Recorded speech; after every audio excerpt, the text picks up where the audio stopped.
Say hello to the new SwimOutlet.com. Enhanced navigation, larger, higher resolution imagery, more filtering and search capability so you can find what you need faster. As always, low price guarantee and free shipping on $49. The redesigned SwimOutlet.com. Dive in, say hi.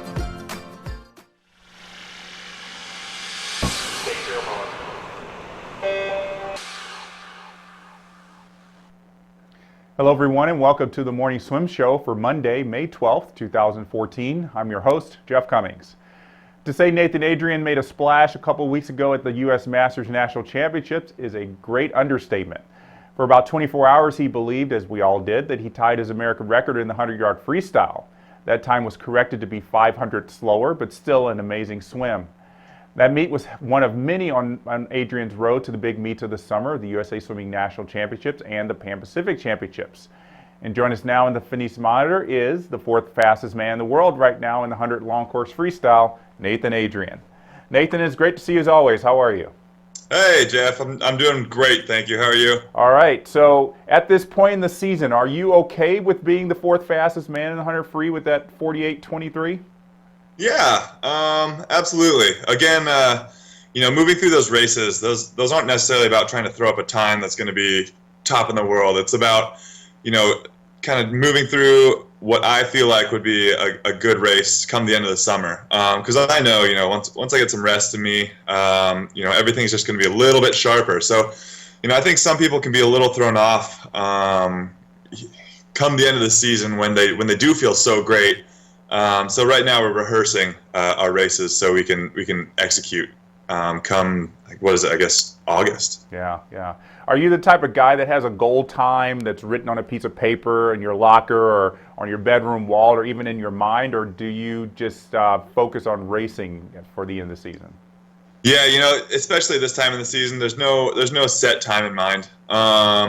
It really is all about just going through those motions properly, going through the bright stroke count, going through number of underwater kicks, and trying to hit my breakout properly. Because that's something that a lot of people can mess up, and if you set yourself up not very well for that second 50, it can hurt pretty bad.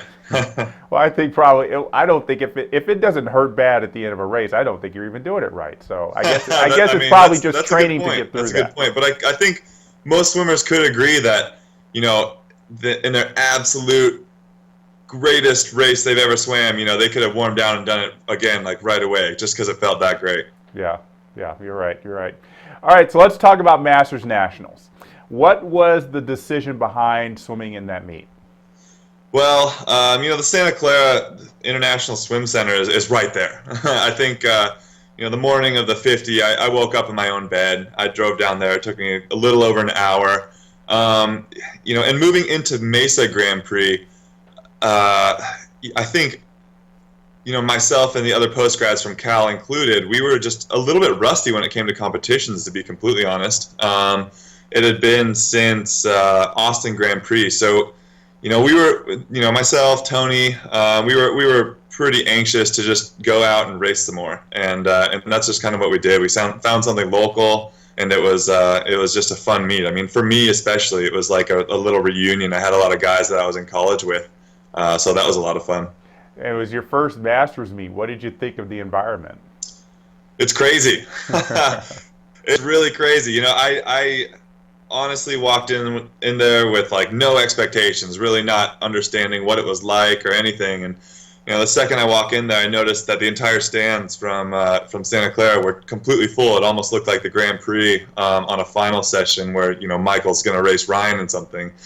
But like Grand Prix, those bleachers were full with just swimmers. So I was taken aback by that a little bit. Warm up, warm down. That's second nature to me. It's nothing crazy. I didn't get to use the blocks too much just because the meet ran so long. I'd never actually hit a true warm-up session, but that's all right. Well, I think knowing that, going 18.7 in that 50 and then 41.08, which was corrected to 41.13, you got to be pretty happy with that.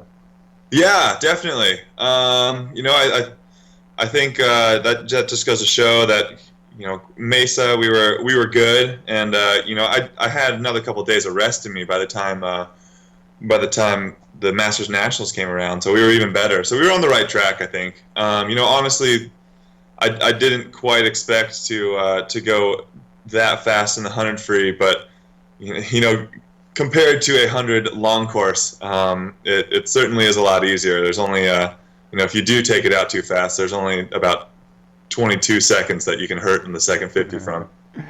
And you were in the 61st heat of the 100 free. I would imagine you haven't had to wait that long for a race since like your age group days. No.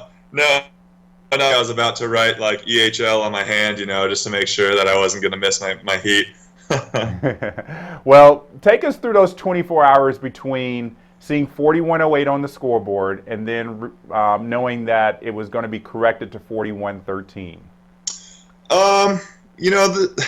It wasn't necessarily tragic or anything. I again, like I said, I was just happy to go 41 low at all, whether it be tying my American record or just a little bit off. It just was kind of a good indicator of where we were at in the season and where we're going towards. So, to say I was upset would definitely be an overstatement, but it would have been nice to know that I went at 41.08, I guess.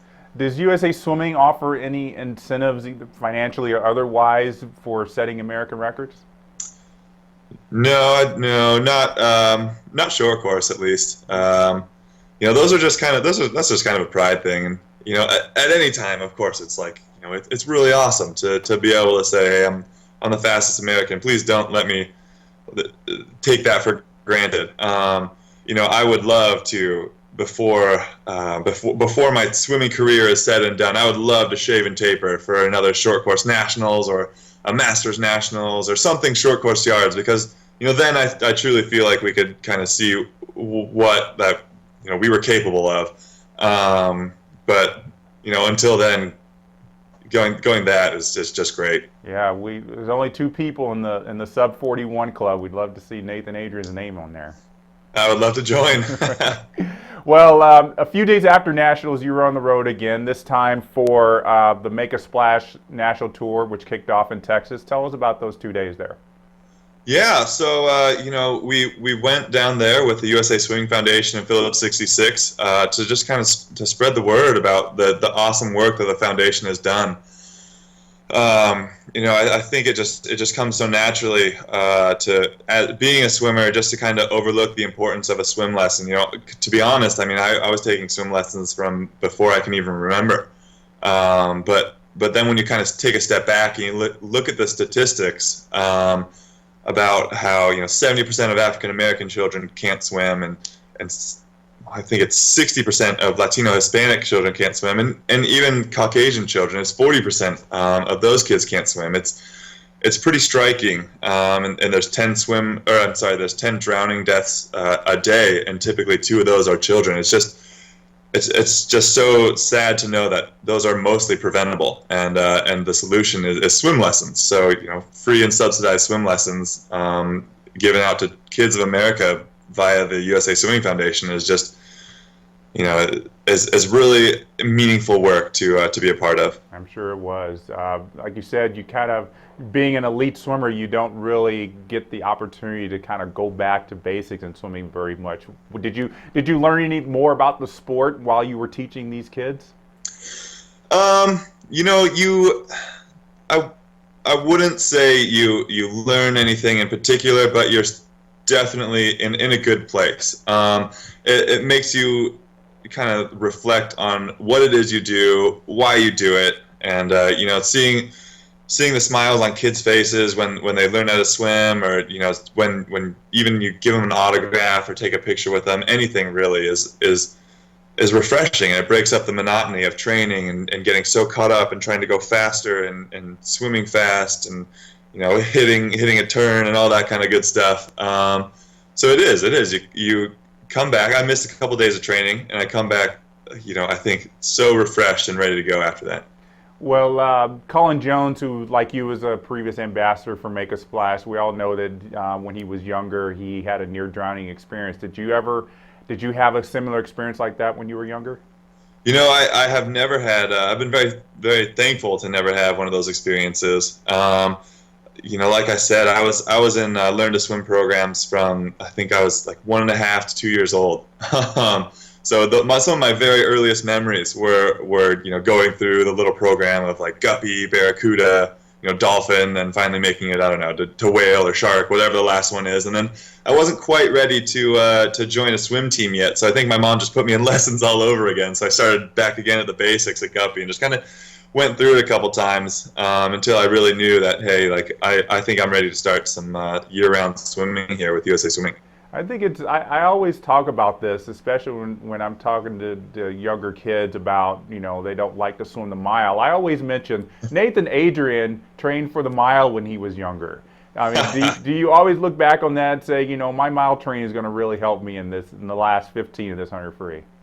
Yeah, I'm very thankful that Jay Bender, my coach, made me do what I did. Looking back on it right now, there's no way my body could handle it. But I think that looking back on it, what that training has allowed me to do is recover quickly, training anaerobically for what I do now. I think that's one of my strengths, is that I can kind of get back together quickly after doing a fast effort, and then I get to do it again. And I think that really adds up to helping me ultimately at the end of the year in a 100 freestyle. Yeah. Well, you talked about kind of continuing to do a lot of competitions. Where are we going to see you next leading up to nationals?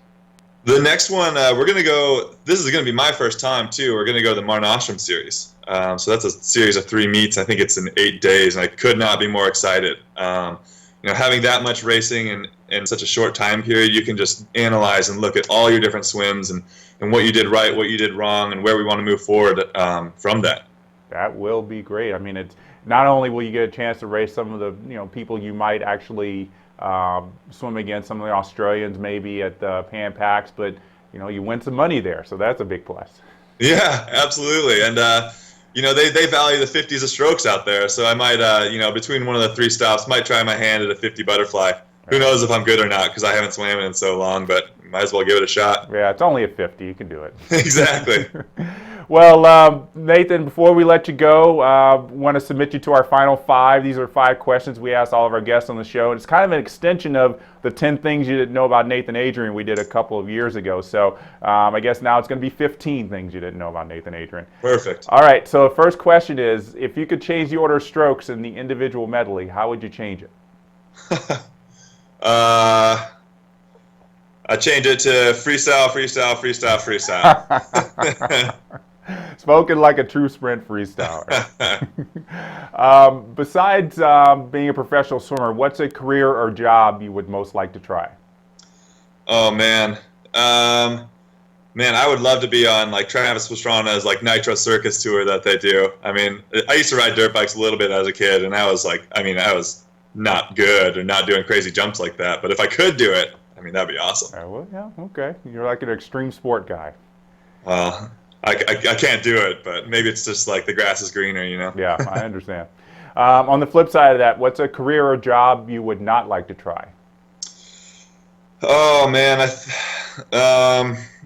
think a desk job in general. I have a hard time staying there looking at a screen for too long, being focused on anything, which is why I think doing swimming and doing something that involves my body and physical activity is such a dream come true. Okay. What's a rule in the swimming rule book that you would like to change or add? Oh. Ooh. That's a tough one. I think the next addition is when they put some rails on the block, so you can really get a good explosive pull off of the block with the wedges. I think that'd be awesome. Okay, well, I'm sure that's coming down the road. Last question for you, Nathan. Where would you like to go for vacation? Ooh, vacation. Oh, that's always a good one. We're going to the South Pacific, I guess, this summer. So any one of those. Well, knock on wood, I've got to make it first. But any one of those, tropical paradises down there, be it Thailand or Bali or anything like that. That'd be great. Yeah, maybe after Pan Pacs, you can hop over to Fiji. Yeah, that's exactly what I'm talking about. You got the right idea. Yeah. I'm thinking that way too. All right, Nathan, thanks so much for joining us, and we'll have a good time at the Mare Nostrum meet. We're looking forward to seeing you in late July and actually early August in Irvine. All right, thank you. All right. Thanks for having me. And our thanks to you as well for joining us today on the Morning Swim Show. Now, don't forget that you can go to swimmingworld.tv to catch up on previous episodes that you might have missed dating back to 2008. I'm Jeff Cummings, and we'll see you next time.